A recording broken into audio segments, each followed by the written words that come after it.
moving and moving, keeping up with the moving is the point. There is a feeling of how do we keep up? And it's just, of course, there's that one step at a time energy with Aries as well. We have Saturn in Aries, Saturn, that planet of structure, discipline, of sustaining effort, in a sign that wants results right now. And there is no result right now. There is only growth and expansion, and the one step at a time. So the more we can build a relationship with delayed gratification, the better we will be for it. I think we're taking in all of it at the same time.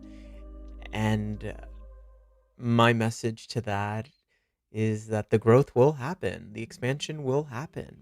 We will get exactly what we want and desire from this moment we're in. We just have to take it one step at a time. And most importantly, really begin to get involved on a local level. There's a lot we can do locally, a lot more we can do locally than we can on the internet. The internet, love it. It's an amazing gift, but it can be a trap. It can really be a trap as well. How much of our energy is sucked from these portals? So being very mindful and intentional of that social media hygiene, of course, taking our time with the information that's coming in, because even more information is on its way. Even more nervous system deregulating information is on the way. We are very much so advancing very quickly here. Uranus is about to enter Gemini beginning April of this year. And every time we've followed this transit, there has been a through line of major innovation, major communication, technological breakthroughs, as well as the use of that technology for war, for power. So finding yourself in the storm, in the eye of the storm, is what's necessary here. It's okay to not have all the answers. And I know that for many of us, we want to fix this discomfort right away. But nothing astrologically, nothing in life really is given to us that quickly. I think part of the great work here is creating a healthier relationship with paradox, finding ourselves in the eye of the storm, understanding that there's only so much that we can do all the time, you know? There's only so much energy, there's only so much effort we can apply.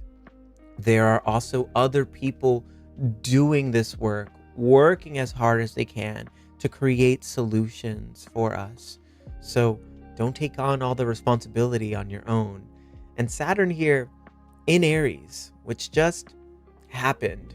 We also have, let's be real here, we also have a Saturn-Neptune conjunction coming up in just a couple days, which is like, guys, this has not happened before. This has not happened in our lives. A Saturn-Neptune conjunction at 0 degrees of Aries. The last time Saturn was conjunct Aries was 7,000 BCE, approximately. So we were looking at Saturn being that planet of discipline, Neptune being the spirit, right? The spiritual planet, the big world view, in a sign which is meant to begin something. Aries is the first sign of the zodiac. They are the beginners, initiators, courage, ruled by Mars, god of war, also the spirit of our passion. And around 7,000 BCE, it was the birth of agriculture, the birth of modern day civilization. It was a lot of new energy, pioneering energy as well. Things that we never experienced or did before. That's what this moment is all about. You know, the last time Saturn and Neptune were conjunct, it was in Capricorn when the Berlin Wall came crumbling down. Now, Capricorn being that sign of structure, foundation, the discipline, the integrity, an earth sign, the elder of the zodiac, the legacy builder, and Saturn and Neptune meeting at Capricorn. As the wall is crumbling down, I am just in sheer awe by the poetry, astrologically, and also politically about that transit and what that brought and the change. Big change.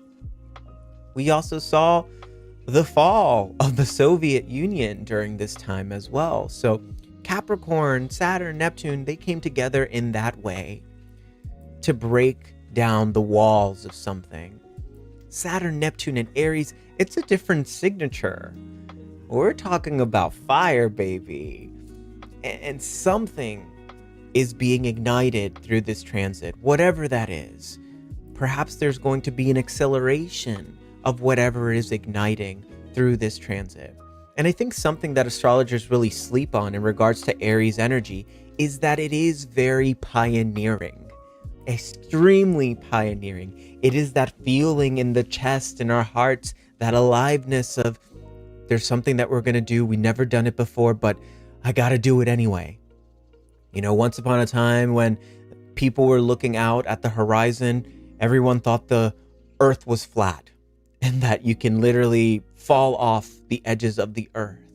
But someone in very Aries spirit hopped on that ship and just said, I got to see it for myself. I have to see what is on the other side of this.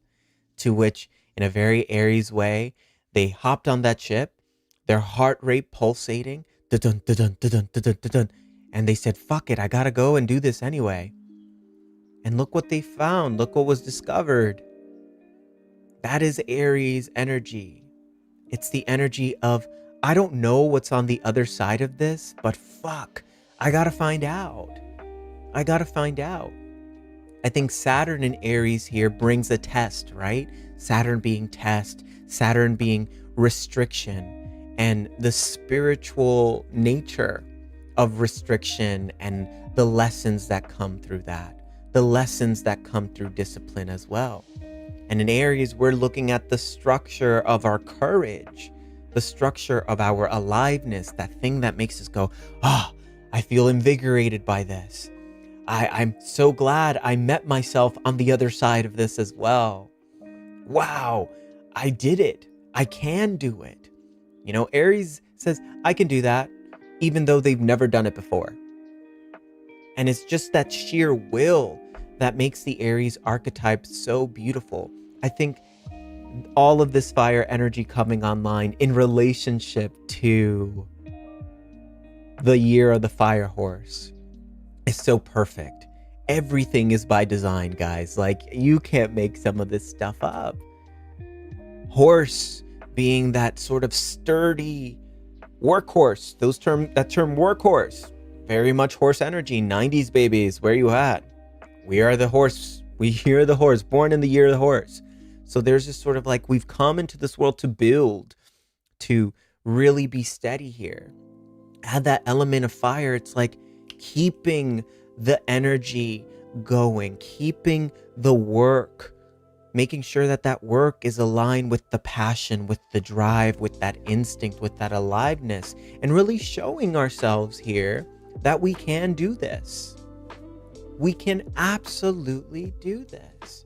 But it's not going to just happen. I think that's what we get to break apart here. This idea that it's just going to happen. That whatever it is that we want and desire is just going to happen. And sure, this very Piscean age that we came out of, the very spiritual Neptune in Pisces, Saturn in Pisces, we're looking at the discipline around the spiritual nature of things and the spirit around the ethereal, many of us explored manifestation during this time, of course, spiritually awakened during this era. And it created this mainstream conversation of law of attraction and manifested, delusion, choose your delusion, be delulu, very Pisces. What is the dream here? What is the vision here, right? Which is amazing. We got to learn that lesson. Having an example of what that looks like, sure, amazing. But on the other side of the spectrum, to sustain the dream requires a level of action as well. Law of attraction is not passive by any means. There's moments where manifesting is passive and it's just like, whoa, things are happening, things are moving, that's amazing. I feel like I just placed the order and like, bam, there it is. But there's also work in bringing ourselves up to the vibrational place to which the reality can actually happen. So what's crumbling, I think, for some of us, especially those who are tired and are probably going, I don't want another lesson. I'm so tired, universe, of the lessons. Give me a break here. I think what we're learning through this is just like, it's always a process. The ending of something is always the beginning of something, and we keep circling and circling and circling. And every time we do get better and better and better and better. And I think part of what I'm coming to understand in all of this is removing this pressure of being the one, or feeling like I have to be the one to solve all the world's problems. We will leave this world and there will still be room for improvement. There will still be the essence, that human incessant essence to want to leave this world better than we found it. And if we gave up because another change, another thing to build, then those people who came before us, laying down through their work, through their effort, through the violence even inflicted on some of them, their work would have been for nothing. So I keep hearing a lot of, I'm just tired. When are we going to get a break? To which I say, I don't, like, getting a break is not the point. Aligning ourselves, though, with the sort of meaningful work we'd like to do in this moment, that is the point. If anything, maybe creating more space for an exploration here. How do you want to participate in this moment? You get to choose. There is choice. There is freedom available.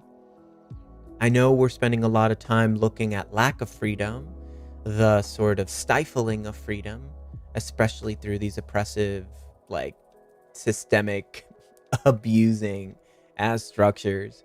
But in the calling out of that, I think it's very important for us to start thinking about what we would like to call in. And that's exactly what the solar eclipse in Aquarius was hopefully opening that door for. What would you like to call in? What would you like to create with this reality? It's not by accident that you are here, that you chose to incarnate in this lifetime. Nothing is by accident. Everything is by design in some way.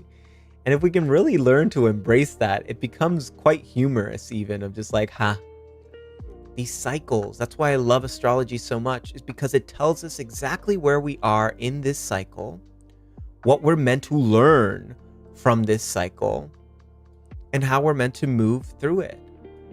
There's a system here, and this system is as old as time itself. All you got to do is the work. All you got to do is the work. It's really quite amazing. Anyways, friends, I could ramble about the importance of this astrology in this right now moment, but that's not what Astro Corner is all about. That's not what this moment is all about.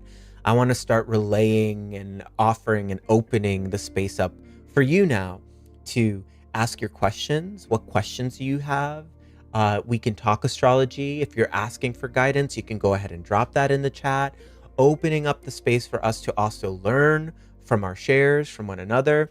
So please drop it in the chat if you haven't already done so. Share this stream with some friends, with some people who would actually benefit from something like this. Go ahead and let them know that I'm here, that we're here, we're talking, we're conversating, all the many wonderful things. This space is just as much for you as it is a place of processing for me as we're finding ourselves right here, right now. So please, I want to hear from you. I'll give some time here for people to respond, and yeah, your questions are really valued here. Thank you for being here. Right now, I'm streaming on YouTube. I'm streaming on Instagram. I'm streaming on Facebook Live. We got a multi-stream going on, which is amazing. And for people who are OG Color Me Crazy, y'all already know live shows were my jam. Live shows were my jam. Live shows is where a lot of Color Me Crazy was built from. Me just talking to a camera every single day and processing in real time with you all. So this is the beginning of probably more regular live shows, and yeah, I've missed doing this work. I've missed it. Yeah, Vandana, love you so much. Amazing, amazing, amazing. So just going to be logging some questions here. It's question time. Please feel free to ask whatever you'd like. First question coming up on here: how did you get into astrology? Y'all, astrology has been in my DNA. I was raised with astrology. I was raised with brujeria, the occult, all of it. Puerto Rican, anybody who's in that Caribbean diaspora, y'all already know the witchery is real. So growing up, also Latino, every single weekend we had Don Walter Mercado, who is a beautiful, queer, asexual astrologer, huge in the Latino community. And growing up, I knew at a very early age that I was an Aries, and every time Walter Mercado came on screen, I would listen, I would pay attention, like I would lean in. The drama that he would bring in regards to these horoscopes, I think it planted the seed of astrology and its importance at a very early age. I knew what being an Aries meant when I was like 5 years old, and I did everything in my power to really live up to that reality. So yeah, it started very young, but you know, very much like all of us, kind of lost track of astrology and spirituality in general. I had my own dark night of the soul where it was hard for me to find meaning in life because I was quite hurt, at least in my reality, hurt by life. I thought life was lifing me, and I was like, fuck it, I guess life is struggle and it's hard. I don't know what it means. And right around the time of my Saturn return, at least my first Saturn return I was aware of, was the reason why I have Saturn tattooed on my arm, I really dove into astrology, and I didn't even know that you were more than just Aries. So I went super into reading charts, learning about charts, understanding what they were, and I embarked on this sort of dabbling journey of astrology.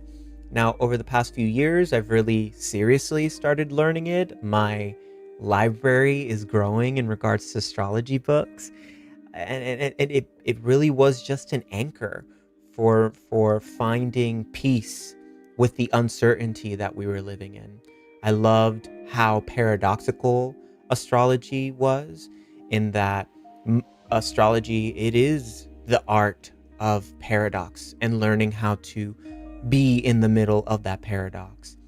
And also, it's a beautiful tool for understanding one another and how everybody operates differently in this world. So over the past years, I've been really jumping in head on and diving in. Saturn was an amazing teacher in this department. So yeah, it's amazing. And I love that there's still so much more to learn I consider myself to be a revolutionary astrologer these days, or evolutionary astrologer. I'm currently studying under the school of Stephen Forrest, who's an amazing astrologer. I love the way he frames astrology as a tool for personal development and growth. It's not this dogmatic tool. It's not like looking at a chart and being like, oh, you're fucked. No, I love the way he views astrology as being an evolutionary tool for growth, as a means of optimizing self-awareness. So studying under him, with him as an apprentice, has really added another level of meaning to this work. I want to carry the torch forward with it and use astrology as that tool in this moment to help remedy some of those uncomfortable feelings and to hopefully bring inspiration to the challenges that this moment is showing us. Astrology doesn't tell you when things are going to happen, how things are going to happen. It really fails as a predictive model. And even in me talking about the Saturn-Neptune conjunction, I'm pulling from history. Like, historically, this is what happens. I don't know what's going to happen in this conjunction on February 20th. None of us knows, but I will be paying close attention to what is showing up and how it's influencing my relationship to this moment, where I am in relationship to it. And you best believe I'm going to be looking at my astrology, the astrology of the moment, looking at where Aries is in my chart and moving forward in that direction. But who knows what will happen? I think astrology is poetic. You can interpret forever astrology and pull from it in ways that helps you storytell. But that's all it is. It is storytelling. It is storytelling, and it's a tool for storytelling. So yeah, I love it so much. I really, in a very neurodivergent way, it's become a hyperfixation of mine, where nothing is, oh man. Well, it might come back on. Yeah, I guess so. I don't know. Yeah. I'm sorry, friends, if I dropped off. I should be back now. Apologies for the delay in that. Just about when I was gonna switch over to another question. Maybe the portal was really portaling. But thank you for sticking around. Yeah, thank you for sticking around and for still being here. Shout out to my partner who is also watching, and my little manager behind the scenes. I love you, baby. So yes, back here, I'm gonna go back and circle back to another question. If you asked a question and I haven't got to it yet, just trust I will be circling back to it in a second here. But going back and seeing, during the conjunction, do we manifest, vision cast, or build strategy? Okay, I love this question. During a Saturn-Neptune conjunction, what do we do? What can we do? I'm not going to tell you what you should do. I will say, though, that the window is open here to really think about what's igniting in you, right? When Saturn and Neptune come together, it brings an amplification of those signatures, where Saturn is that drive, right? It's the willpower, it's the discipline, it's the day in, day out, unglamorous work. And Neptune is the dreamy planet that's like, ooh, but I dream of a world where this, if it were all up to Neptune would have already built utopia. If it were up to Neptune would be like, yes, utopia is here, and that's the world that I want. And Saturn goes, okay, bet, utopia is possible, but how do we build that consistently over time? So Neptune and Saturn here are having a very poignant conversation of like, it's not enough to just dream of a new world. We gotta also take daily actions, very Saturn, daily actions in building and sustaining that flame. Neptune in Aries is the birth of the spiritual warrior, as Stephen Forrest talks about. So when we think of those two words, spiritual warrior, where does that live inside of you? And it requires us to critically think about this Neptune and Pisces era, the Saturn and Pisces era, which had us convinced that to be spiritual is all love and light, right? Love and light, love and light. No, let's just all hold hands. Let's just all be these beings. Why can't we all just love one another? Very Piscean. Why can't we all just love one another? We all come from the same source. We are all one. Oh, you are my neighbor. You are my neighbor. You are my neighbor. Very Pisces, right? And that was necessary to learn that sort of compassion and to be amidst that energy. But again, astrology is the language of the extremes. And we see this time and time again throughout the zodiac wheel. Pisces is all of that, which goes, we're all going to die and go to the same place. I don't understand why we fight each other. And Aries goes, well, we're still fighting each other. We're still fighting each other. And not to, yes, and Pisces, not to take away from those that we are one energy, but when this we are one energy comes up against the real time in your face extractive opposing force that literally wants to erase you, how are we meant to respond to something like that? When it's a matter of survival, how do we respond? And that is very Aries. It's primal. It's instinctual. It's the first sign of the zodiac that is just coming to understand the world, right? So when we think about the Saturn-Neptune conjunction and how do we work with it, I would really use it as a test of courage for yourself here. Use that portal to do something brave, do something that you've never done before. Really set the tone, the stage, plant that seed that goes, great, this is what I'm going to do. It terrifies the fuck out of me, but I'm going to do it anyway. I'm going to try it on anyway. I am going to commit to it. And as terrifying as it is, God, source, creator, universe, please give me the courage. Help me see the courage that I know lives inside of me. Very different than Pisces energy, which goes, I will just receive, and just forgive and let go and surrender to whatever you give to me. Neptune in Aries works differently. It says, give me the courage to confront what is right in front of me here. Give me the courage, give me the will, give me the drive, show me I am capable. And Saturn is going to go, bet. May the tests begin. Here's a test of courage. There's a test of courage. Bus, club, another club, bus. Like it's going to be 2 years of this sort of Saturn energy, really testing that.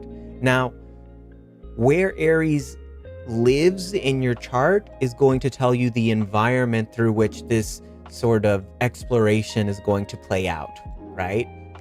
Everybody has a different Aries placement, and everyone has Aries in their chart.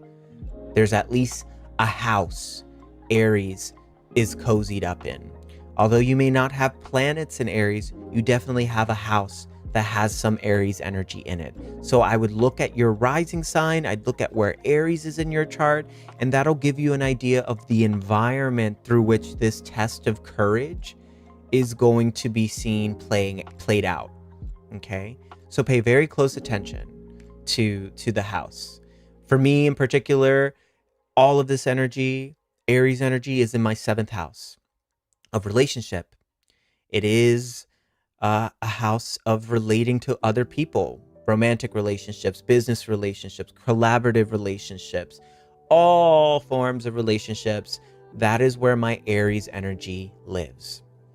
So as of lately, the way I'm seeing this energy translate, as I really have to I really get to become more of an active participant in initiating the things that I want and desire in relationship. And as a Libra rising, there's that affinity there, since I have Aries sun in the 7th house. If you are a Libra rising, you too have Aries in the 7th house, which is where Saturn and Neptune are going to be kikiing. As a Libra rising, this is where that oil and water energy comes in, okay? As a Libra rising, it is the sign of relationship. As a rising sign, there's an affinity here for people pleasing in relationship, for saying yes to things to things that you might not really want to say yes, because maybe we're afraid of confrontation. Maybe we're afraid of like saying the wrong thing, asking for too much, whatever that is. Very Libra rising. Like, can we all just get along? I'll compromise and compromise and compromise, almost to our detriment sometimes. Okay.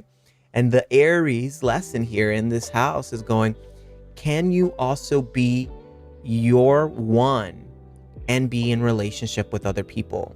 And also, instead of waiting for people to initiate things in relationship, can you be the initiator? Can you be more of a leader in relationship as well? And for me, I'm seeing this already playing out in how opportunities may come up, even business related.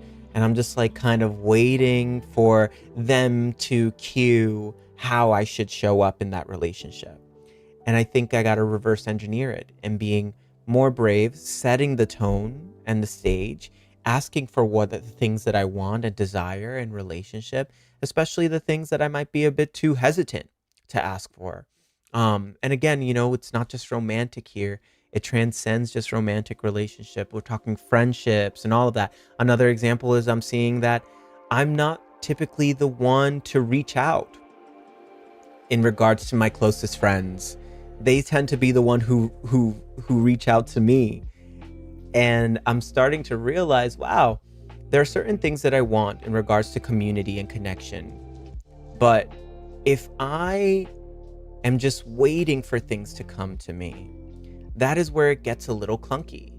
If I'm just waiting for them to reach out, no, I have to be more of an active participant here. And that is very much what Aries is all about, being active. And the house that Aries is in is going to tell you what area of life you're meant to be active in. So if you have Aries in the 1st house, if you're an Aries rising, then we're talking about being active in regards to your identity, actively being the Aries in your life, turning that energy on. If you have Aries in the 2nd house, we're talking about your value, your resources. So really being a leader in how you create those resources, how you create that value, and really owning it. That's very Aries too, ownership. In the 3rd house, we're talking about owning our words, really bravely and courageously, 3rd house Aries, speaking those words, bringing it to life.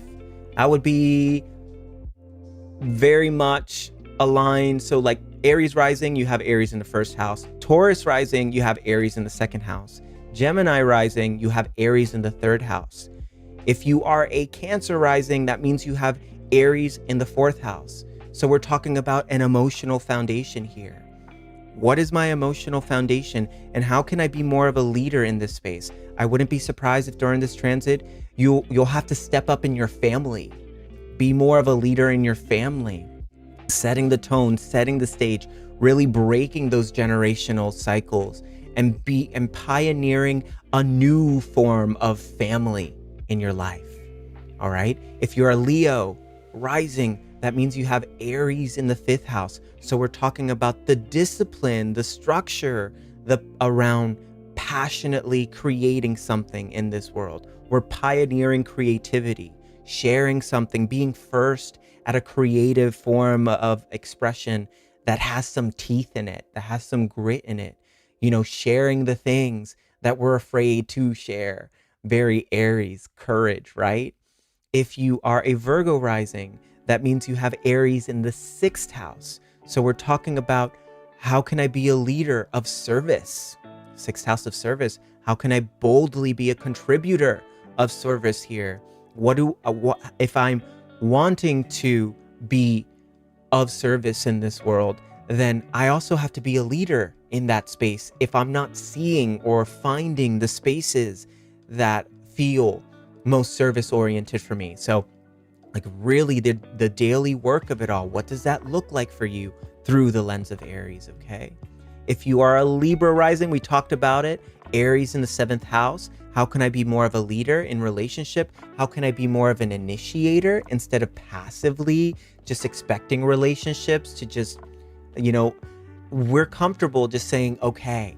But sometimes saying okay is just because we don't want to do the thing that might feel uncomfortable, that might actually serve us. Really stepping into a more masculine energy here in your relationships as well could really help those Libra rising peoples. If you are a Scorpio rising, you have Aries in the 8th house. So we're talking about being a deep, excavating leader here in regards to the secrets. How can I bravely go deeper, even deeper than the surface, into the underbelly of the beast to find the truth, and using the vulnerability, sharing that truth. I think the words destigmatizing shame here, destigmatizing shame comes up, really looking at fear dead in the eyes and going, you don't scare me, and being a demonstrator of what that courage looks like there.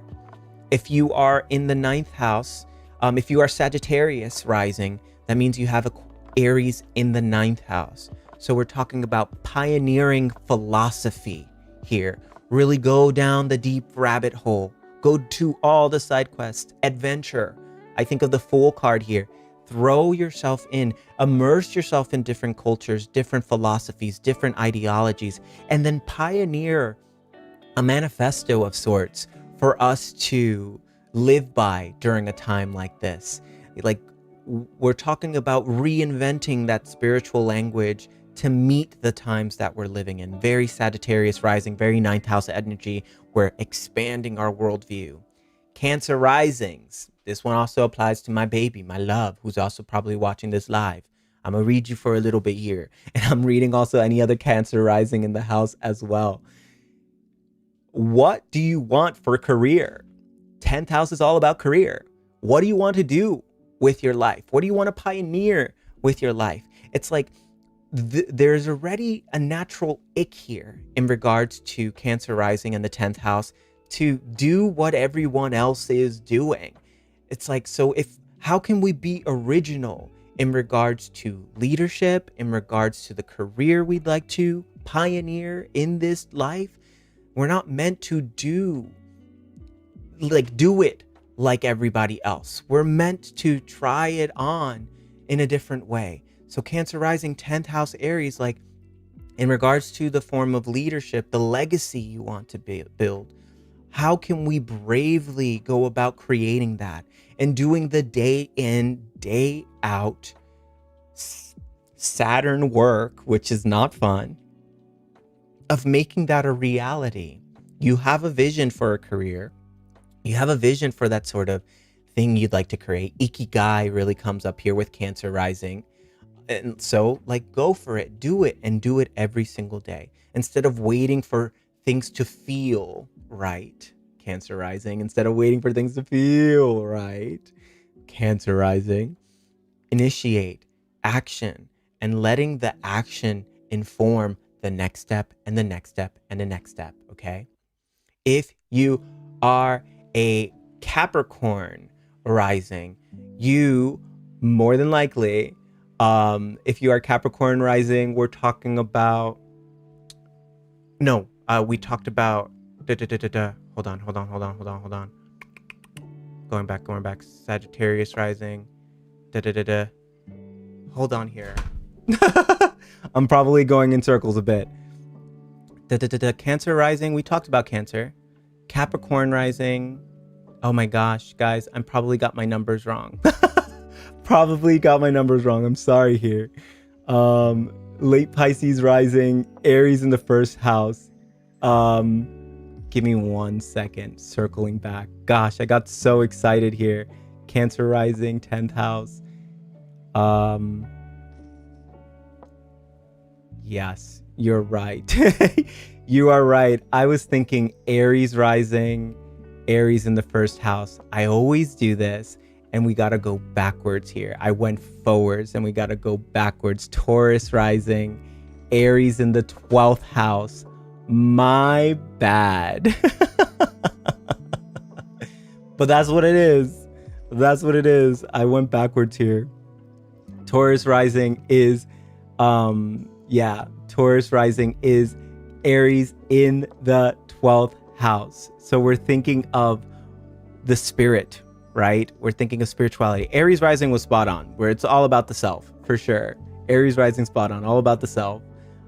Taurus rising is all about the 12th house. So we're talking about spirit here and really going deep into the spiritual realms. For Taurus rising people, I look at Aries in the 12th house as being like, cool, how can I deeply immerse myself in the spiritual realm? What do I really want to pioneer in the spiritual realm here? What do I want to explore here? How do I want to move forward here? I look at Taurus rising, and I wouldn't be surprised if this sort of Aries transit, if we start doing some deep plant medicine, even deep dives, really going deep into the well, into the cave of oneself. So Taurus rising, Aries 12th house. Gemini rising, here we go. Gemini rising, Aries 11th house, being a leader in community. Community, if you're Gemini rising.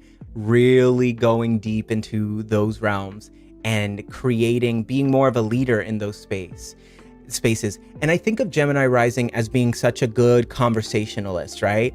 Really engaging in that sort of one-on-one feedback loop. And I think there's something really important about the changes that we're experiencing and how we're not really talking to each other.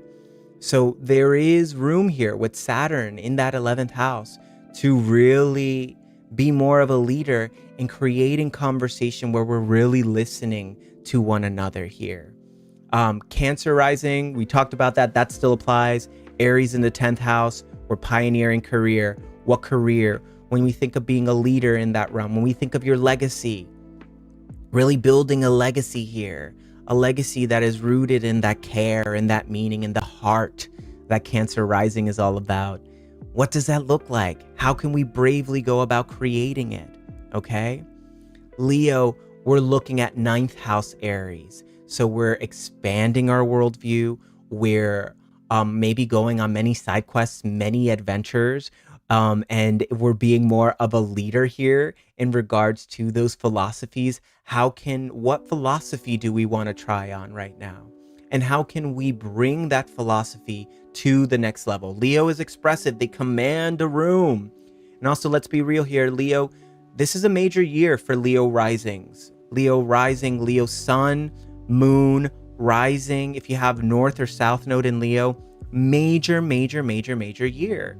And it's because we have an eclipse in Leo beginning in August of this year. We also have Jupiter entering Leo. You know, we're moving away from these eclipses on that Virgo Pisces axis. It's shifting over into Leo Aquarius, Leo being about look at me and Aquarius being about look at we. So that dramatic nature of Leo, it's not a problem, right? It's important, you know, to be seen and to be witnessed and to be validated in that. I think in Aries, like when we think of what we want to be seen in, I'm thinking of the spiritual philosophies we want to be seen in. So maybe this is the beginning of a spiritual pilgrimage for you, Leo rising, to really go out into the world. And especially if you have a Leo moon in the 9th house as well, we're talking about going deep into the emotional well of that expression, being seen in truth. So what truth would you like to be seen in during this? And can we be brave in that? Can we say, fuck it, this is who I am. It doesn't matter if I get that validation. And who are you without that validation? Who are you with it? Discerning what that is. Leo rising, Aries, 9th house. Virgo, Virgo rising, we're talking about 8th house. Oh gosh. Virgo, baby. 8th house secrets. secrets, confronting the fear, bringing that fear to light, in that beautiful Virgo rising way, which goes, I'm going to get to the root here. I'm going to get to the point. I'm going to analyze the data here. It's about really learning and bravely finessing the language of fear. And I see here with the 8th house energy with Virgo, like really creating a framework around shadow work, in a sense. Shadow work that is really shadow work that is true to this time that we're living in. So go deep into your fears, confront those fears, Virgo rising, with Aries in that 8th house. I think it's quite beautiful, actually. Libra rising, we talked about that. It still stays the same. 7th house, relationships, all of those themes still remain true here. Being more brave in relationship, saying no when you need to say no, saying yes to the things that you need to say yes to, and also being more of an initiator in relationship, not waiting for things to happen in relationship. Understanding that relationship means I can be myself, you can be yourself, 1 + 1 = 2. We don't have to become the same person here. And what does that look like?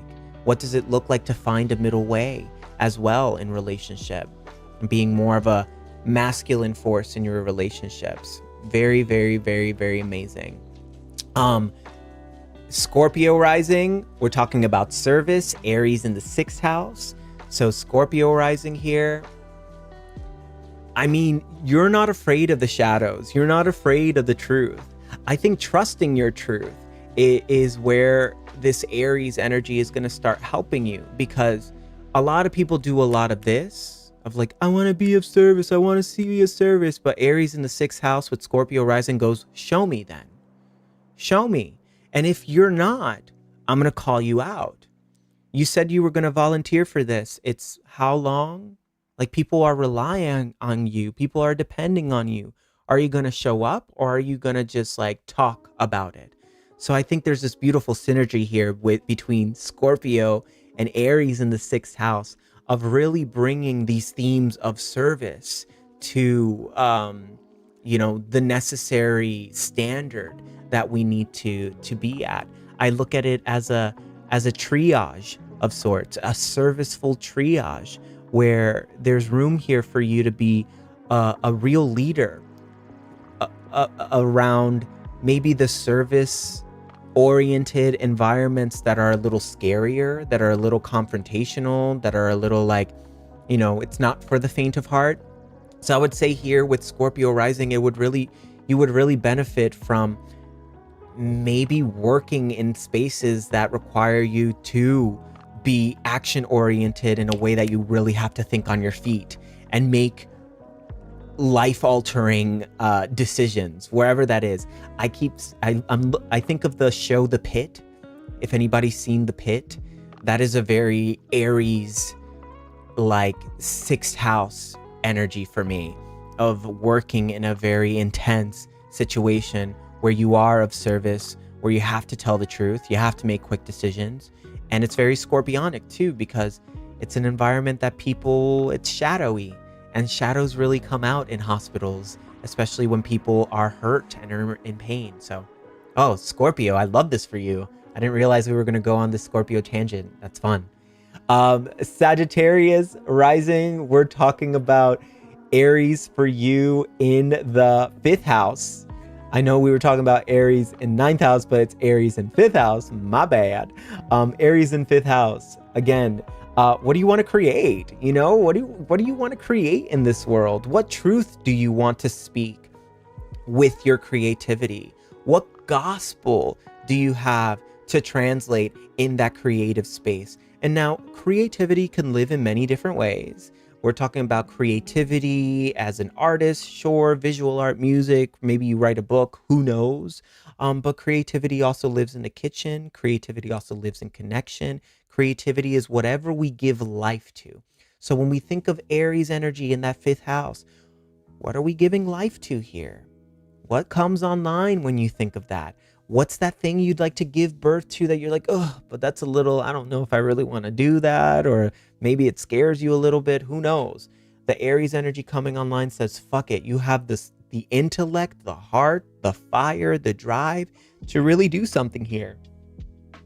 Also, if you are a Sagittarius rising who is a parent as well, this Aries transit can also carry that sort of energy of maybe pioneering a way of parenting the youth here during these moments, these times, which is only going to get crazier, y'all. It's only going to get more intense. We know it, we feel it, we can intuit it. This moment is really demanding that we show up in ways that feel and are very different. So what does that look like for you? You know, how can you demonstrate leadership as a parent in a way that feels very initiating, okay? And is also inspiring that next generation to confront the challenges that we're on the precipice of with that bravery and also with autonomy here. I think of a lot of Sagittarius rising parents. There's going to be those Saturn lessons here in regards to your children, because 5th house is the house of children as well. Those Saturn lessons, your children are going to test you. And what we're doing here with this transit is giving them the tools to be able to have autonomy in this world, to know what those clear no's are and to know what those clear yeses are. That's what's coming up intuitively. After that, we have Capricorn rising.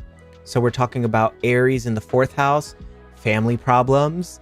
We're stepping up in family, and I know, like, why me? I'm so tired of having to be an example to my family. Can they just keep up? Can they just step up? They will step up as you keep stepping up. Whatever that emotional foundation is for you as well. Understanding you need to know what your place is in your emotional home, very 4th house territory, those psychological realms.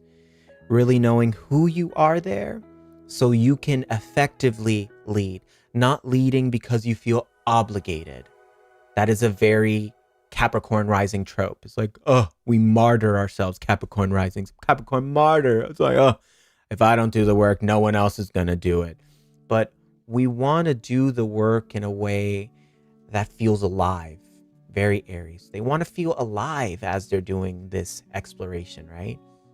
Which means you have to connect with your aliveness. I know it's easier to remain detached and sort of just like, whatever, I'm just going to tie up my boots here, Capricorn rising, and just like keep going forward. But the emotional truth from where you operate from, that place is just as important. So do the deep emotional work here as Aries, like day in, day out, get brave in confronting those emotions instead of just like thinking your emotions don't have a place for you. Like, no, your emotions are very important and they're telling you a lot of sacred information. So deal with them and then use the wisdom that comes from that emotional place as a way to build a home, a foundation that feels like, cool, I feel like a leader here. I can hold this instead of feeling obligated to hold it. You know what I mean? Aquarius rising, we're talking about Aquarius rising, we're talking about communication here. I love this for you, Aquarius rising. Aquarius rising, Aries in the 3rd house here of communication. And this is, as much as it is a time for Aries energy, a time of fire, it's also very Aquarian. This is the age of Aquarius. And with Aries here, I see Aquarius rising people really stepping up and speaking that truth in a way that feels like you're summoning the army, you know?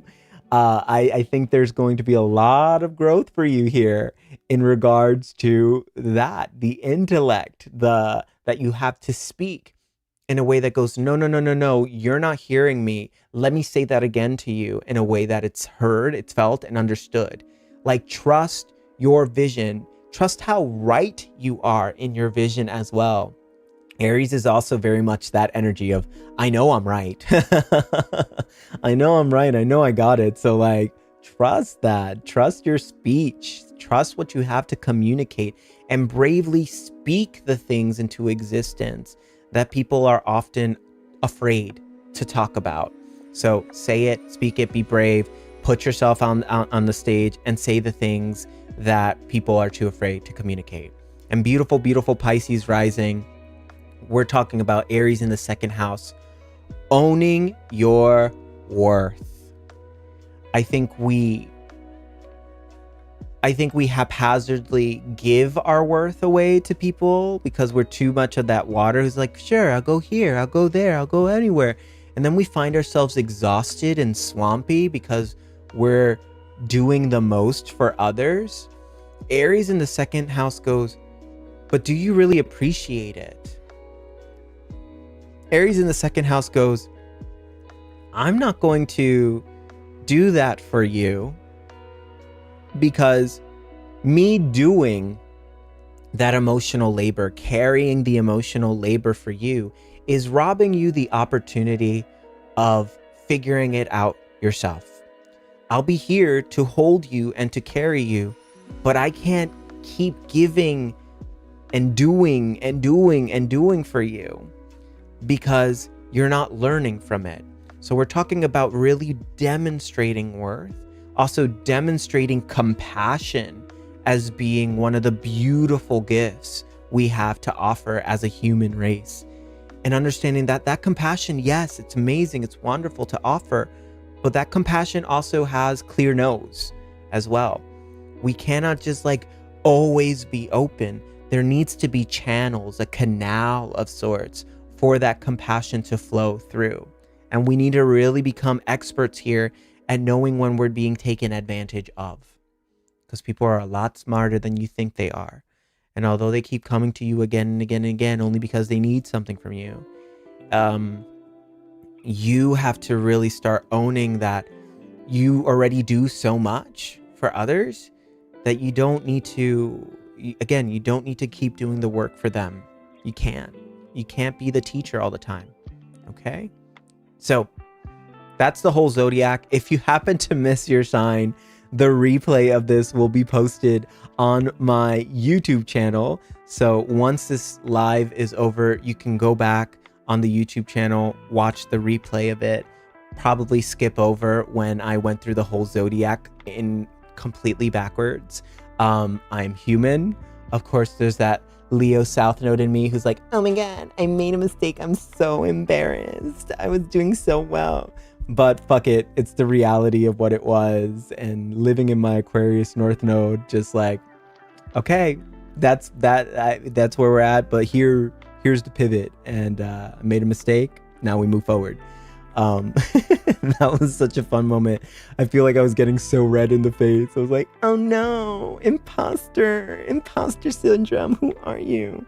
But even astrologers make mistakes. You're so welcome, loves. You're so welcome.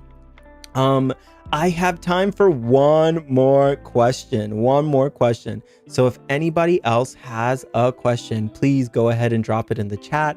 And I'll come back to answering it in just a bit here.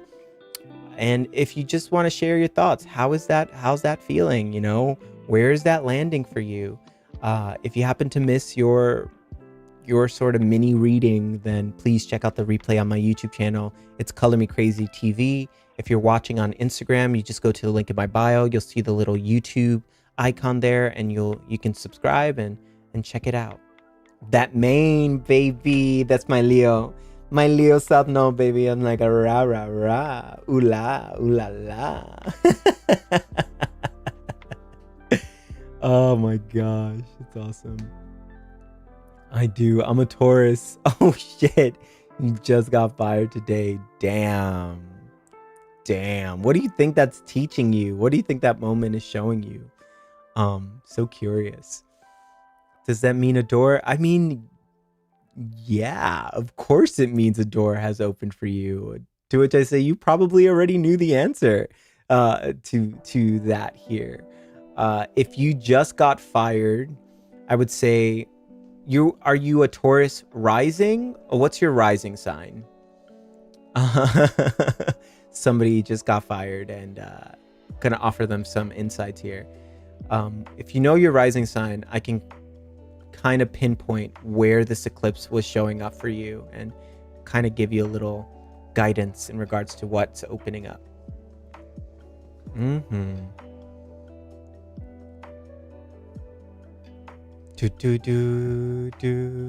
Hi there. Hey, Tiger Lily.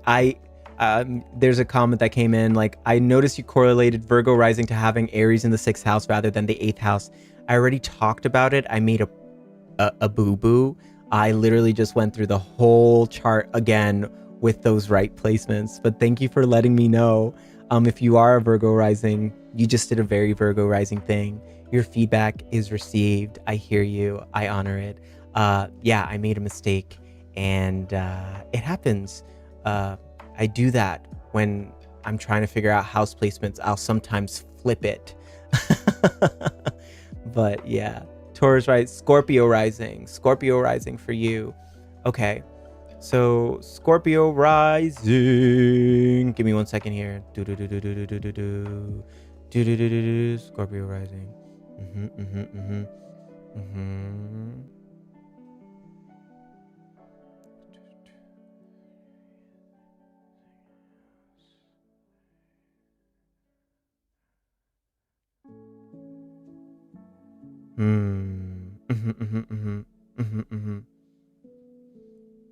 So, Scorpio rising, Scorpio rising just got fired on the heels of an eclipse, which let's see here.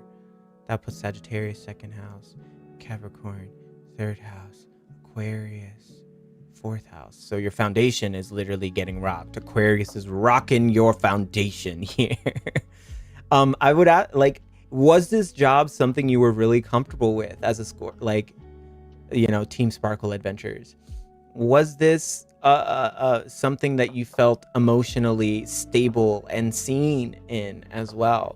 Because Aquarius 4th house, like, that emotional foundation has to be so niche, and like, not saying that your job is your emotional foundation, right? But it is a root.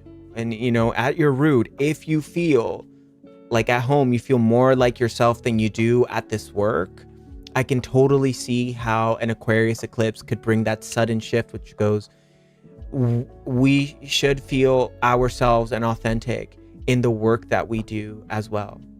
Okay, so like, whatever ended up happening there, I think it was very much on time. And also this eclipse was squaring Uranus and Taurus, Uranus being that planet of shock, twists, turns, which would put Taurus in your 7th house relationship. I don't know. I mean, anything ending is another door opening, right? So Aquarius is all about being an individual, the process of individuation, right? So do you feel like yourself in the work that you're doing? And if you don't, then something has to change. Something has to shift to bring your authenticity to the emotional balance it needs to be in. So pay close attention to that. I think this idea of work and jobs and why we work, why we do the work we do, a lot of that is rising to the surface. We're really talking about it here. We have to talk about it. What do we want to do with our life? I think many of us go, well, what is my purpose? What is the purpose? Capital P, purpose. And once I know what that capital P purpose is, then I will feel like myself. I'll feel good. I'll know what I do. I'll know what I'm doing feels like valuable. But if you're not feeling authentic in that work, the authenticity is that capital P purpose. Do you feel like yourself in the work that you do? Or do you feel like an outlier? Okay? Or do you feel like an outlier? And Aquarius is an outlier. Aquarius is that weirdo. Aquarius is a disruptor. Aquarius looks at social norms and is like, ew, I don't I don't want to participate here. He said, there you go. I'm a social media consultant and visual communications. I love design, but not politics. Absolutely. Absolutely. Not office politics. Absolutely. And it's like, what are we really doing here? I look at social media as being a very media, very much about me. And as a social media consultant, sure, it's just like, how do we get attention? How do we get attention? How do we get attention? How do we get attention? And in a very sort of Leo shadow way, how do I contort myself to receive that attention? How can I give you that show? What show can I give you? How can I present something to you to capture an attention, right? But if you feel like the validation you're getting from that is inauthentic, then quite naturally something has to pop, something has to burst. Social media is going to radically shift through this era we're living in. It has to. It has to.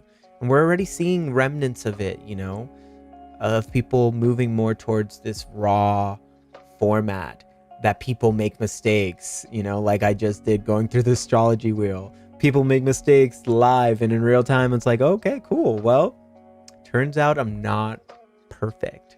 And that's okay. You know, I'm figuring it out just as you are figuring it out. So I don't know, when you think of being fired from a social media job, media consultant job, did it feel alive for you? Did it feel honest for you? Or did it feel fake? Aquarius's kryptonite is fake. They hate fake. Fake is poison to Aquarius. So I think with the solar eclipse in Aquarius, we're looking at where that facade is cracking hardcore. And you best believe that this eclipse was just the beginning of this exploration of the cracking of this facade. As somebody asks, is it normal to feel tired and exhausted after an eclipse? I say absolutely, especially if you've been carrying a mask for way too damn long. The truth that gets revealed through that is quite disorienting. It's exhausting if you've been masking. It's exhausting. How do we hold up that mask? You know, it's weird. It's weird. It's clunky. And eventually it crumbles. Eventually the universe has a way of breaking it and going, look at yourself. Are you happy? Are you real? Do you feel real? Do you feel alive? Do you feel forward moving? Or are you just participating in a system that is taking from you more than giving to you? That's a very real thing to think about here. I think these systems that we participate in, they might feel exciting at first because we're getting a level of feedback and validation from it. As a content creator, I'm constantly weighing this out. Just like, am I really being honest?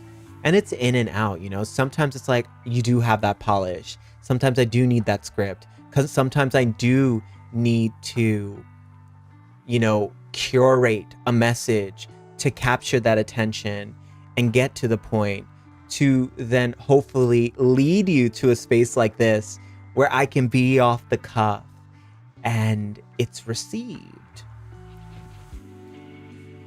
So there's a little bit of both here. That's why I love the Leo Aquarius axis, which is where the eclipses are moving.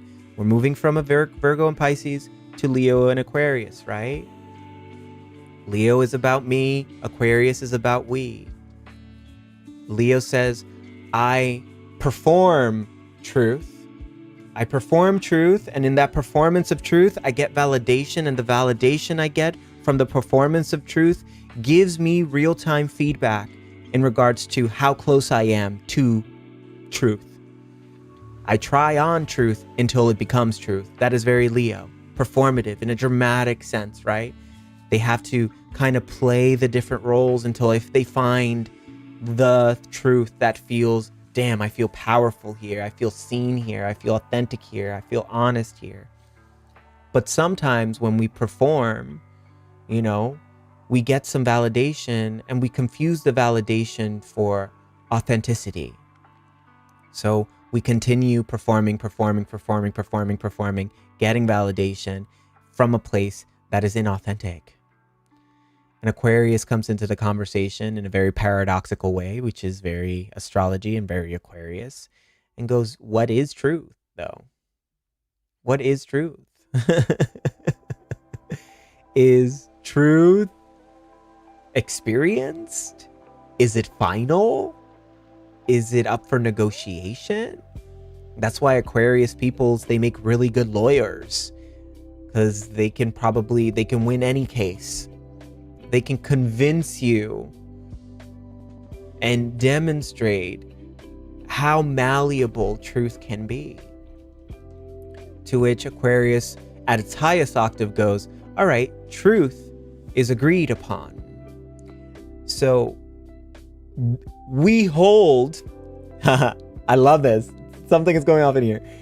Pluto in Aquarius, birth of our Constitution in the States, if you are a U.S. resident or if you are, familiar with American history. We hold these truths to be self-evident. We hold these truths to be self-evident. Is probably the most Aquarius, first line ever written. And that was what Aquarius comes in to really remind us of. We hold these truths to be self-evident. And I don't think we've been holding these truths. I don't think we have been holding these truths. I think in a very capitalistic way, it's been a lot of, I hold this truth and you must submit to this truth and participate in this truth. There is no we holding of anything. It's a lot of I holding, a lot of I versus I. Okay? So I think this Pluto in Aquarius age that we're living in, because coincidentally, Pluto is in Aquarius again. Historically, it is the energy of revolution. It is the energy of us finally reaching a place of we hold these truths to be self-evident. But the process of that is clunky.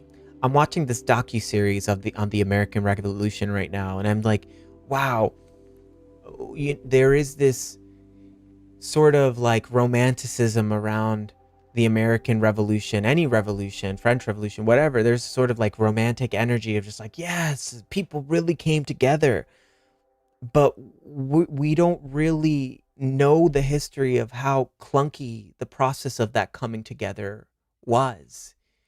It took effort for people to come together. It didn't come easy at all. Revolution. It took a minute. It took a minute for us to get to the place of like, okay, yeah, we hold these truths to be self-evident. To which the founding fathers go, only we, the privileged we, the white we.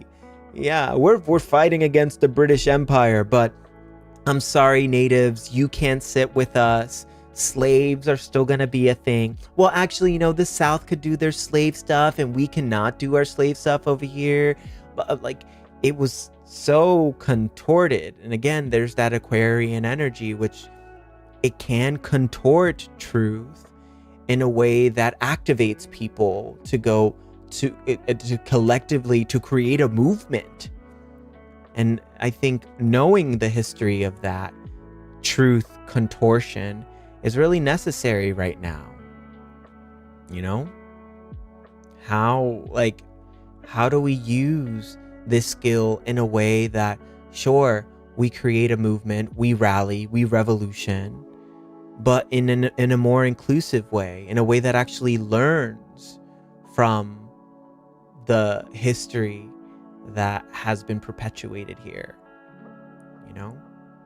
I think what makes this Pluto and Aquarius transit unique is that it's never coincided with Neptune and Aries at the same time. American Revolution, we had Pluto and Aquarius, and eventually Uranus and Gemini.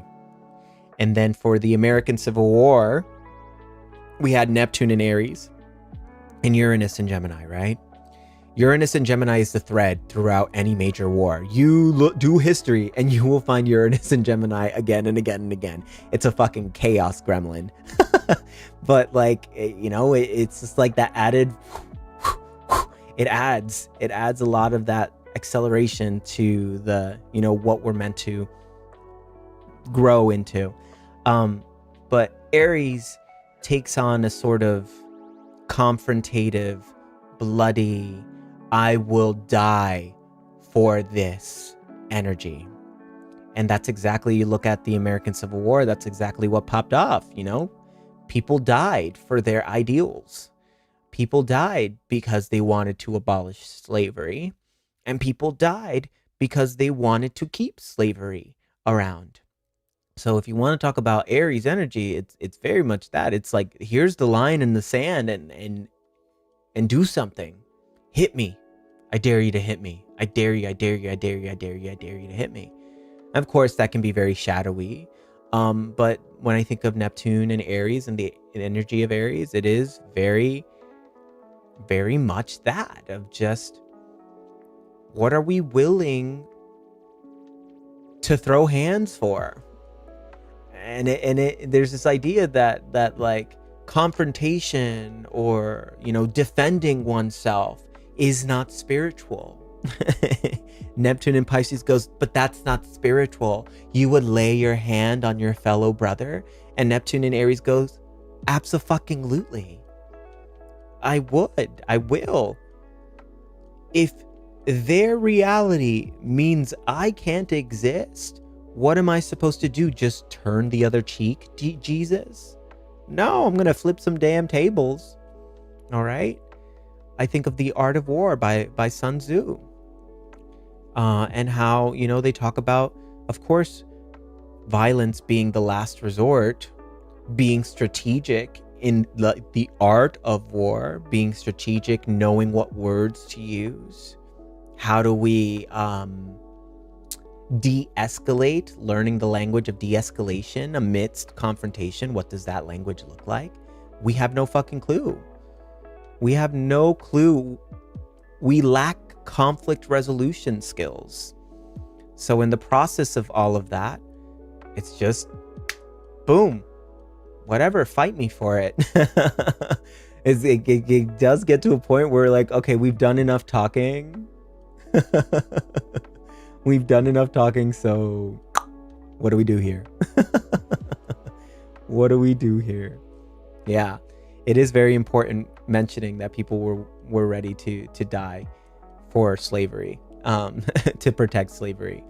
Anyways, some interesting comments coming in I want to speak to. I wonder if there's a space where being in service opened the doors which allows abundance to flow, but perhaps our blueprints of capitalism and social acceptance make us uncomfortable when instant gratification doesn't unfold immediately. Oh my God, babe, you literally, yeah, like literally speaking the language of this time. And the truth is, there is a space. There is a space. And that's why I love Pluto in Aquarius and Neptune in Aries. Because Aries really wants to be first at something, They want to get to the top of the mountain, plant that flagpole and piss all over it and go, ha ha, I was here first. And it feels good. It feels good to be first at something, right? And Aquarius wants to be an innovator.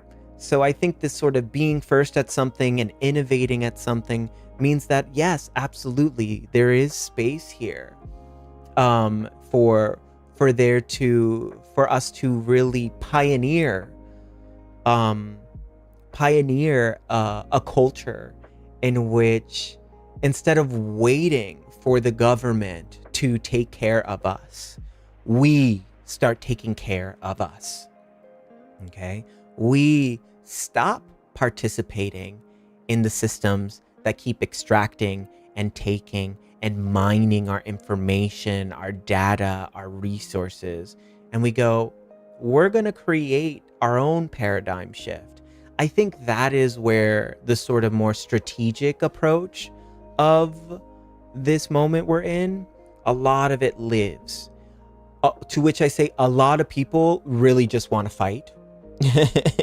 A lot of people are really gonna just take on the role of just the confrontation energy. Sure. A lot of people, there's a lot of anarchists here who are just gonna be like, let's fucking burn it. And sure, great. But what comes after that?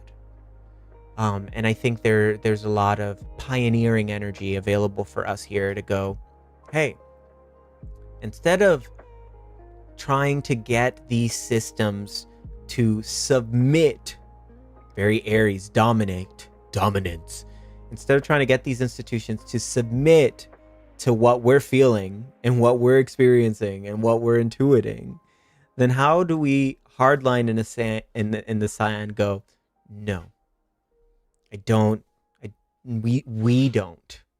It's very libertarian. Like, we don't. But you need to work for me. You need a job. No, we don't. We can learn how to take care of each other. Maybe there's a sort of work trade where I'll do some work for you that you're really good at, that I'm really good at. You do some work for me that I'm really good at. And we take care of each other in some sort of way.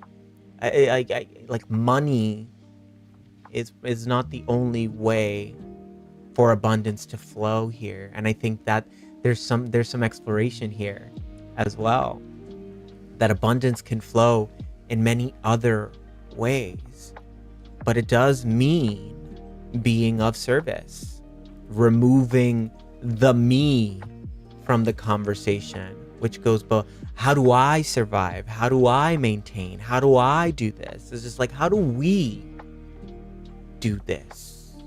You know? And that's very different, especially when we've been indoctrinated into individualism, the hoarding of my resources, this idea that me giving to you is taking something from me, this idea like, oh no, I can't give this to you because my cup is empty. Oh gosh, I'm so over that. I can't. Boundaries. My cup is so empty. And I'm reading myself just as much as I'm reading probably some of y'all, clocking some of y'all. There is no emptying of the cup. There is only overflow. And once we really break through and crack through this idea that there isn't enough, and embody and demonstrate. I love that word, demonstrate. It's, since my partner introduced me to it, it's become such an anchor in the work that I do. When we really learn how to embody and demonstrate what that looks like. Yeah. And then there's the messy work of just like, even though the part of me, and there's circling back to this romanticizing of community. Every time I read or watch some revolutionary post where people are like, yeah, what we need is community. And I'm just like, yup, but are you going to show up? Are you really going to show up? Are you really going to show up? And it's like, no, I can't. I'm too tired. I can't show up to community. I'm tired. I can't because I just feel drained by this space. I can't because it's taking something from me. It's like, bull fucking shit. You're not, you can't, you're not, you can't because you're choosing not to. Or maybe because you think that you have to show up in a certain way in community to receive that sort of feeling of community. It's like, no, community is sometimes hella inconvenient and uncomfortable. We're probably gonna, say things that rub people the wrong way. There's probably confrontation. It's a dysfunctional ass family community. And when it works, absolutely. But sometimes it doesn't, and that's okay. I think part of the breaking and the getting over of this moment, it has to do with that. It's like, we need community. What we really need to do is come together, says from their bed, says commenting from their bed. We need to come together. We need to come together as one. But not today. Not today, because boundaries. Not today, but boundaries. because boundaries. Oh, not today because boundaries. I don't have time. You're not making time. You're not making time, and that's a choice. And you can either be okay with that or not. But yeah, absolutely. I love that comment about the service. Kahuna Scopes over here on Instagram. They say, yes, that's the main point. Sometimes being in service doesn't seem to serve myself or interest directly, but it supports others. And it's that act that flows through and back to all of us. And that's it. That's absolutely it. How do we serve and really serve without like, I serve because it makes me feel good. It really does more for me than it does for them. It's like, no, sometimes you're going to serve and you get shit all in return. You get nothing in return, and that's okay. But reciprocity, and that's why I can't do relationships, and that's why I can't do, because reciprocity, where's the reciprocity? Sometimes the lack of reciprocity is the fucking point. And sure, you may tell yourself like, oh, well, I'm just adding to my good karma jar. As if maybe once you've done enough good deeds, maybe that good karma will start flowing to you. But that's not the point. That's not the point. Of course, you do good, you might get good in return, but sometimes you don't, and that shouldn't determine whether or not you're a good person. That shouldn't be the signifier of like, oh, I'm doing good, I'm not getting good back, so I guess I'm just gonna be an asshole because universe doesn't do anything for me. It's like, being good is the point. Being good even when no one is watching, doing good even when no one is watching. That's part of the work here. That's part of it. Some beautiful comments coming in. I'm loving this conversation. I'm loving this conversation about gratification, because so much of the Saturn in Aries conversation is about delayed gratification. Whereas Aries has the idea, wants to do the idea, wants to get it now, right? And Saturn goes, you got time, baby. We got time. And sometimes you do the thing and you get the result, and like the gratification you get from it is not what you thought it would be, but the journey of it was so worth it. So worth it. A comment here that says, it's crazy because I was talking to my friend about my dreams and she said I needed to be realistic about how I'll make my money to live. I was like, girl, money is on the same level as Monopoly cash. Fucking facts. It's a human concept that we made up. It's made up. I'd rather share and build community instead of trade my integrity for money. Absolutely. Absolutely. I love that. It's so true. Money is completely made up, to which, democracy completely made up. These checks and balances completely made up. I think it would really benefit us to stop thinking that we have to make this system work and really start thinking how we pioneer a new one. I love the idea of a barter economy. In fact, bartering was around for a hell of a lot longer in humanity than paper money and paper trails. Like, it was just like, what do you find value in this? What do you consider as being equal or more value than what I have to offer? And then you get to decide based off of, we spent all of this time. This is where it gets so spicy.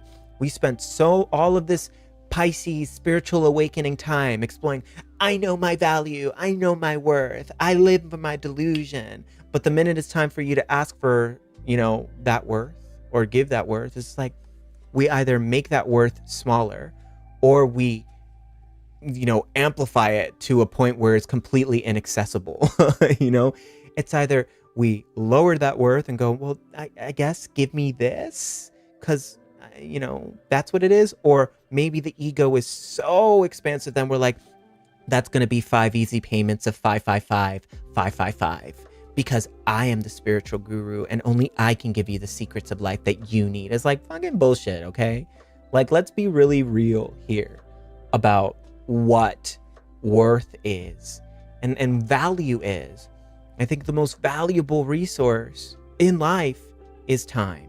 And right now, that time is exchanged for money, typically in jobs, in careers that aren't, aligned or feeling right or feeling good. Like, what are we actually doing here? All right. So, anyways, I don't know where the tangent's going, but I'm really loving these points and these conversations. Some more comments coming here. The worry is, how do we come together when all the baddies, inauguration attendees, own social media, can control whether we can organize? They weren't the first to create social media. If anything, they proved just how accessible social media is.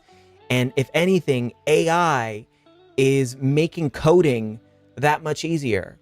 We can create our own platform if we really want to. We can really go that distance if we want to. We do need community more than ever. Grassroots, person by person, local help has no one. Yeah, local help. No one's coming to save us. Absolutely. Yep, absolutely. Yeah. I think this conversation of bartering was really beautiful. Recently, my partner and I, we went to the Gem and Mineral show out here in Tucson. And there was this beautiful couple who made these artisanal rings with all these really cool inlays and everything. And my Libra rising self, who loves an aesthetic, I love cute, was like, ooh, shiny. I love it. I love shiny. Baby, look at this. And we started engaging in conversation with this couple who were, building this business together and working together. Though the wife was definitely more of like the business, and the hubby was more like the creative mastermind. And we engaged in conversation, and at any opportunity that I have to let people know, like, hey, by the way, my partner makes these really cool kaleidoscopes. They're called kahunaskopes. You should really check it out. I think it would really vibe with you. So I dropped kahunaskopes. I'm like, yeah, this is so ornate and so beautiful. My partner creates these really cool interdimensional portals for and it's like very inner child. And the creator of these rings was like, I'd be down to barter, mind you, these rings that I was like, ooh, shiny, so beautiful. The one that I picked out was like $7,000. She got expensive taste, I guess, but I just went for the one I was like the cutest. And I love that the dude really was like, hey, let's talk about bartering here. I collect kaleidoscopes, actually. I would love to add one of yours to my collection. And that conversation, it restored a little faith in humanity here, because we're all so gifted. We're all so talented. We all have so much to offer and to contribute. And it's so beautiful, And if we had the time to really, master these trades, these gifts, instead of rushing to the next hack to help you make thousands of dollars every single day. Social media is filled with all these leaders who are like, I make $10,000 every day, and look at all these screenshots of all the money I make. And you can do the same thing for the price of selling your soul and doing soulless work and just oversaturating the creative space with a whole bunch of AI slop and garbage that has already been done before. And it's like people are looking for some get rich quick scheme, but look at what it's doing to that creative energy, and look at what that does to us. It's none of this is get rich quick. But if we had the time, if instead of trading our time for money, we traded our time for curiosity and play and exploration, and if instead we use that time to be in that receptive mode, which goes, what do I really want to create here? I think the human, space would feel way more energizing. Okay. That's why that little democratic socialist in me is like, come on, democratic socialism, baby, universal base income, baby. If we're going to still do money, if we're still doing money, democratic socialism, please. Come on. If we're going to do constitution reform, democratic socialism. It's not scary. It's not scary. We can all be good. We can all be taken care of. The fact that billionaires will die with money in the bank that would take them lifetimes to spend, mind-blowing to me. Mind-blowing. So if we're going to do capitalism and, money, you better give me my check. Universal base income, baby. I want to be able to clock out when I want to, and then have that time and space to create the things I want and then move forward. Okay. But I don't want to have to clock in and clock out because I have to, or because I don't want to have to exchange my time for doing things that feel pointless. That's only to fill your pocket. No, ma'am. No, ma'am. No ham, no turkey. No, thank you. Anyways, I love decommodified spaces. Yes, we have regional burning, man. My partner and I go to a regional burn here in Arizona called Saguaro, man. So we're familiar with the regional burns. I love that. Yes, and every time I'm in a regional burn, I'm just like, it can happen. It can really, really happen. But it's also hella uncomfortable, like when I first went, the idea of it, I was like, how does that really work? And it's really an intuitive feeling. It requires a level of intuition in navigating, potential, because we don't all always get along all the time. You're naturally not going to vibe with people. Not everybody is your tribe. Not every vibe is your tribe. So how do we navigate that in a way that's still respectful, in a way that doesn't yuck up other people's yum? And that goes, okay, cool, that's your vibe. I'm sure there are people in this world who will really fuck with that, but probably not for me. And that's why I love burner culture and these regional burns, because consent is one of the big pillars of just like consent. And right now we're giving away a lot of that consent to structures and institutionalized powers that, y'all, we've given away so much of that consent by, agreeing to these terms and conditions just because we want to get there fast. Next step. Anyways. Oh my God, such amazing conversations. Yes. Saguaro, man, indeed. We love it so much. Well, my friends, I've been really loving this conversation. I can probably stay on here for a hot minute, but I would love to wind it down. Thank you everyone for being here, for staying in this space. If you would like the replay of this conversation, then please go to my YouTube channel. It will be posted on there. It's Color Me Crazy TV on YouTube. If you're watching on Instagram, you can go to the link in my bio, click on the YouTube tab, and go ahead and sign in and subscribe. Check out the live tab, and you can find the replay of this on there if you choose to do so. Also, anybody in the space, please sign up for my collective community. If you love these conversations and you'd like more of them outside of just this virtual space, if you're looking for an actual community to process all of this astrology in real time, I do have a community called The Collective. It's a private membership community. A small contribution every single month helps me continue doing this work, creating the spaces, creating the content. So as an artist, you really help me as well in that front. It's linked in the description below on YouTube. I'm doing a 30-day free trial right now where you can try on the space, see if it works for you. Right now, I offer personalized readings for every new and full moon cycle. You also get courses. You also get that private community, workshops as well that are out of the space where I can also see your face, which is awesome. So if you want to actually engage with this wisdom in real time, to do those grassroots work, please check out The Collective. It's linked in my bio as well if you're watching this stream on Instagram. It's in the description below on the YouTube video. So go for it, click it, check it out, try it on for 30 days. If it's for you, great. If it's not, you can drop it. No pressure. So just try it on and see if it works for you. I pour a lot of intention there, and it'd be an honor to have you in that space. So a lot to offer, okay? Linked in my bio, linked in the description below. All this to say, thank you. I will always be doing accessible things like this as well. So there's plenty of ways for you to still be engaged in this sort of work. It's okay if adding on another thing might be too much.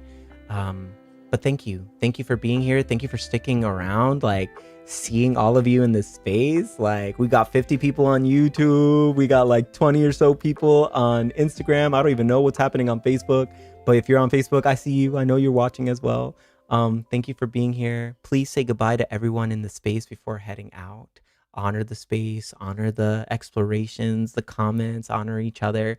If there were some certain voices in the chat that you were like, ooh, I like want to follow you, I want to be friends with you, follow them, subscribe to them, keep the conversations going. You're not alone in this. We're not alone in this. And we're absolutely not crazy. And if this is what crazy looks like and sounds like, baby, well, then color me crazy, baby. I don't care. I'm fine with that. I'm at peace with that. So keep this, try on the subscription if you like. I'd be happy to see you over there. Lots of love to you all. Bye for now. Thank you, thank you, thank you, thank you, thank you, thank you, thank you, thank you. My heart is so full. So full. Yeah.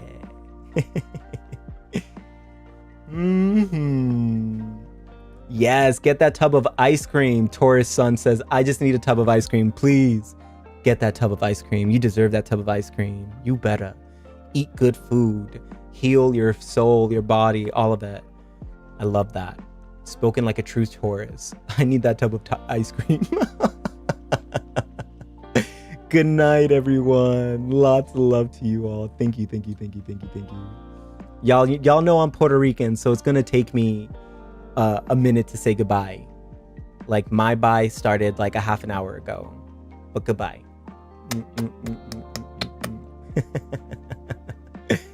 Yay, so amazing. Yeah. All right, friends.